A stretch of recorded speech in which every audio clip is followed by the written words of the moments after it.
Okay, this is our tortilla making tutorial. Since my brothers and sisters have asked for it and some other random people, let's get started. I'm no YouTube videoer, so you get what you get.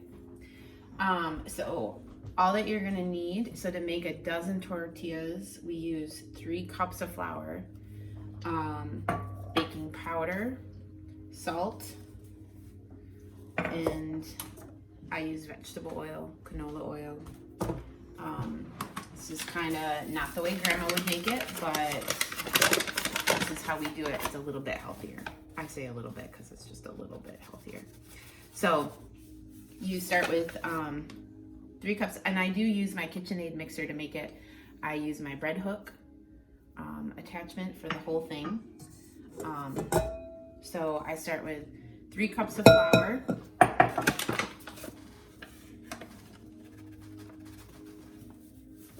And then I've always measured the baking powder and the salt in my hand. So I'm gonna measure it here, and then I'm gonna see, I think it's a tablespoon. Yeah, it looks like it's about a tablespoon of baking powder is what I would normally use. And then same thing for salt. So just under a tablespoon. I kind of got it up to like just under the lip. And I just mix that in with my fingers really quick, just to spread it around because the bread hook doesn't really do that very well. So then we need 1/3 cup of oil. Thought I had everything ready, but I didn't. So I take 1/3 cup of oil, and what I do is I slowly add it in as the mixer's going. Sometimes you also have to stop it and mix it a little bit with your fingers. It's kind of like crumbling a pie crust. You kind of crumble it in with your fingers so it's all mixed well. So I'm going to start the mixer and slowly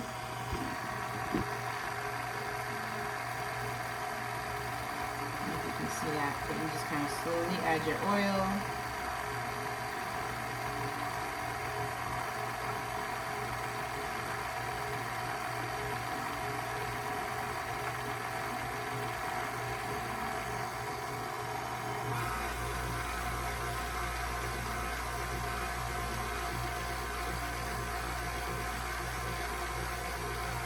So that's my 1/3 cup of oil. I'm gonna let it mix for a minute, do its thing.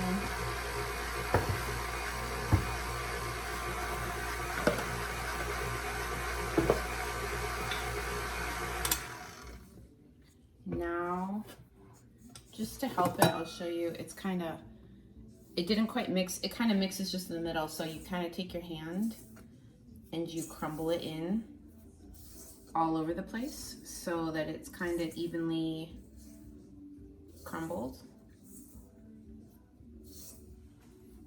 And while I'm doing this, I'm going to get my hot water going. So you also need hot water. Is the last ingredient that we add, and that's going to form the dough.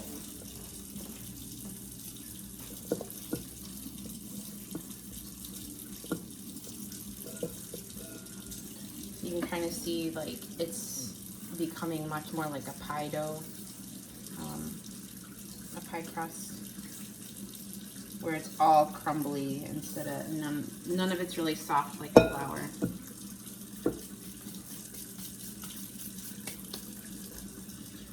Alright, so I'm going to put that back on. My water is hot. I don't think I've ever really measured how much water I put in, so let's start with a cup, and I will... So the secret to doing the water is to do it... slowly still too, and it really needs to be hot in order for you to get a soft dough. So I'm going to start the mixer, and again, you're just slowly pouring in some and letting some dough form.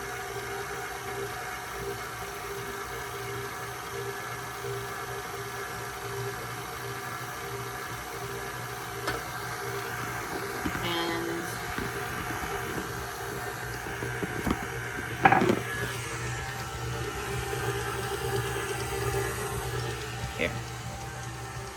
Again, I'm not a professional, guys.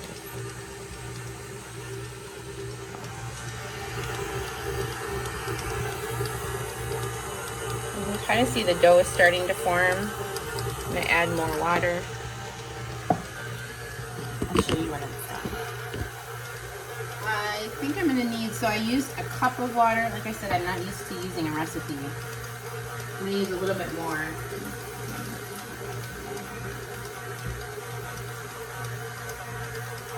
It's forming pretty good right now, but it's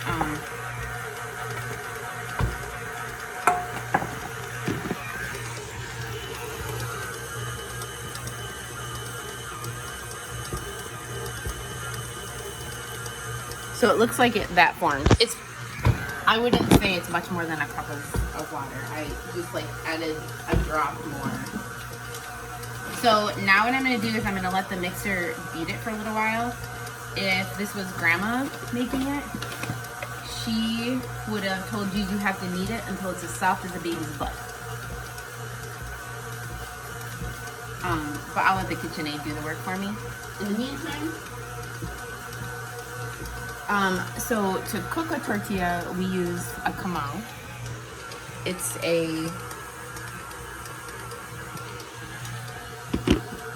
like an iron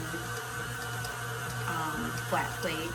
If you don't have one, if you have a cast iron skillet, you could try using that. Of course, the secret is it has to be like seasoned. So I'm sure if you use a cast iron skillet, you know how to keep it seasoned with oil. If you don't have a cast iron skillet, you can try it in a frying pan. You don't need to use any oil or anything like that. And if you don't have a frying pan, you could also try a the hot plate. An electric hot plate sometimes. When we're camping, sometimes I'll use that because I don't usually take. Okay, so my dough is nice and soft. I pulled it out. Now you're gonna use your flour and you're gonna sprinkle kind of like if you're doing Christmas cookies. You're gonna sprinkle some flour on your surface.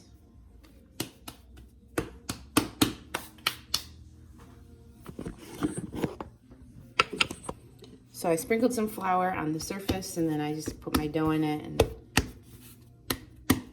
looks pretty good. So now what we're gonna do is you're gonna make a ball. It's about the size of a golf ball. In order to get 12 out of this, that's about the size that you need to do. So I start by making these are gonna be the tortilla, each one. And then the secret to getting your round edges is gonna be in how you form it. So this needs a little bit more flour. So what we do is you take your fingers and you push the edges under and you just kind of circle it around.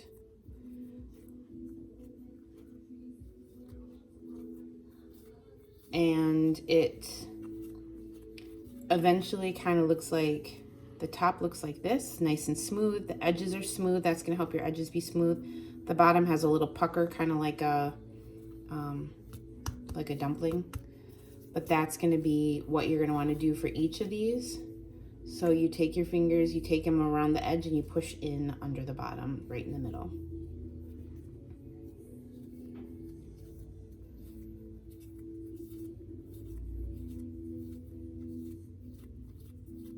And it takes a few minutes for each one, but you want it to be nice and round. Like I said, that's gonna be what makes your tortilla edges smooth.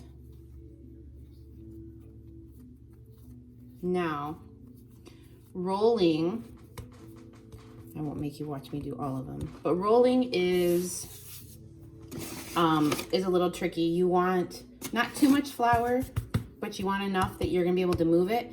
You don't roll your tortilla out into the shape that it's gonna be at one time. What you do is you do an up, down, a small motion, and then you turn it a quarter of a turn. And then what happens is it begins to form into a bigger circle. If you push too hard and form it without turning it, you're gonna get the kind of tortillas that have like a big air bubble in the middle because you stretched the middle instead of slowly forming the whole thing.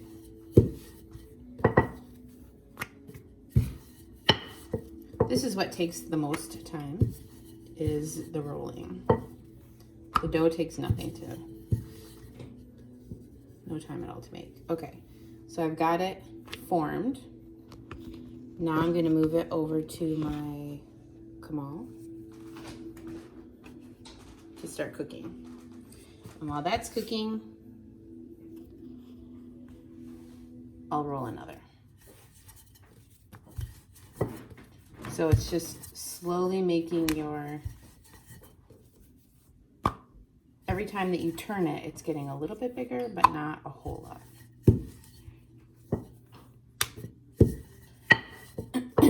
And then as it gets to be a little bit bigger of a size, I do use 2 hands to help move it, just so that you lay it down flat again.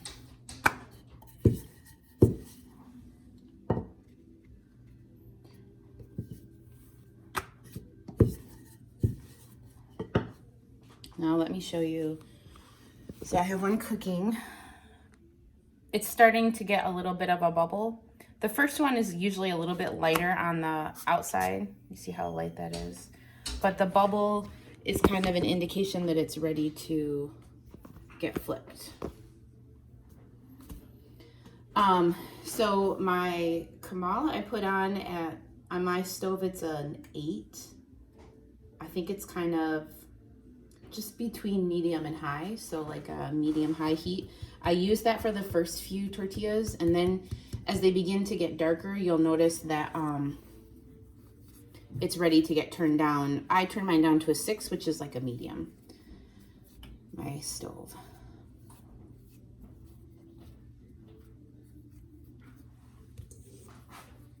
So while this last one is still cooking,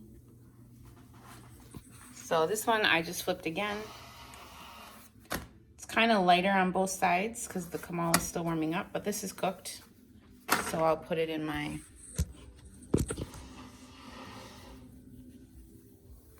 I'll take the next one and lay it on.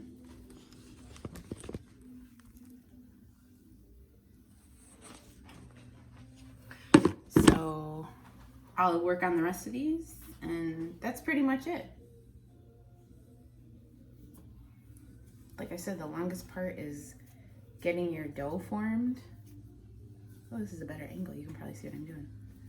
And then rolling them out, which the rolling process takes some learning. Your first couple ones are probably going to be misshapen. That's okay. Nobody complains about eating a misshapen tortilla. And like I said, if you get the bubbles, that means you're putting too much pressure in the middle. So you just need to kind of more be a little bit more soft with your rolling. That's it. This recipe makes a dozen. If they're I would say like a normal tortilla size for me is a little bit bigger than a street taco size, but probably smaller than the tortillas in the store. Those are kind of big. But you can stretch them out farther if you want to be bigger. You just have to, like I said, even pressure. And that's it. Good luck.